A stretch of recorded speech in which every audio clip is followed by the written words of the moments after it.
So one, are you even adopted? Because if you are, this is really sad thinking. Two, you are clearly not educated on the harms. Three, all of your comments are very much giving rainbows and butterflies and saviorism and not the reality. So you really think that adoption truly saves from abuse and harm, which is not true. But the reality is that adoptees and foster youth are 8 times more likely to be abused and unalived. 8 times. It takes an average of $2,500 to keep a family together, but yet these adoptive parents pay $20,000 to $100,000. And by the way, they're raising money through GoFundMe's, bake sales, other fundraisers, but yet a biological family wanting to stay together, an average of $2,500, they don't even make that. It's so simple to keep families together.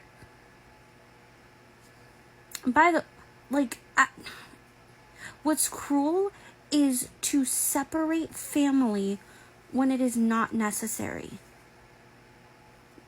Right? Now, I'm not saying there aren't times, that a child should be removed. We know that. But we're not talking about those times. Yo, homie, when you're done teaching that crazy woman a lesson, can you help me? Yes.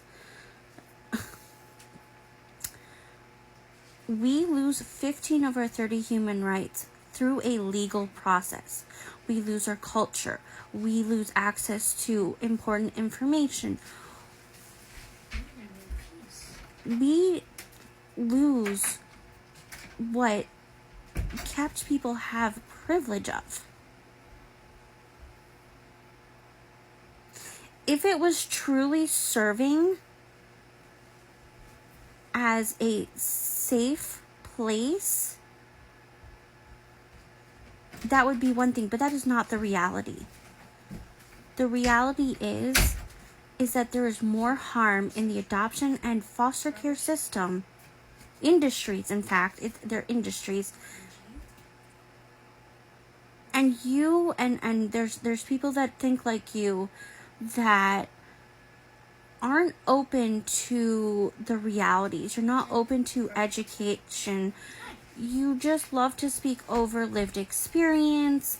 You don't ask for resources. Hello, welcome to the office. When Olivia was saying safe external care, right? There's 3 options. 3 different legal process. Okay, by the way, I'm gonna note all 3 of them also need reform, because all 3 of them have the same risks that adoption and foster care have. And I'm making that clear. Okay? But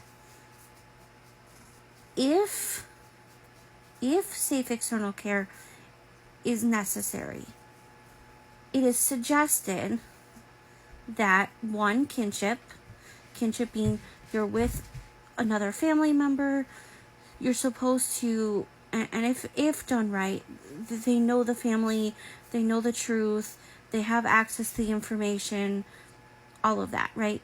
It's not always, a lot of the times it's not done correctly, so I want to make that clear. And the second option being fictive kin. So think ICWA. You're within the same culture, or you're with a family friend, right?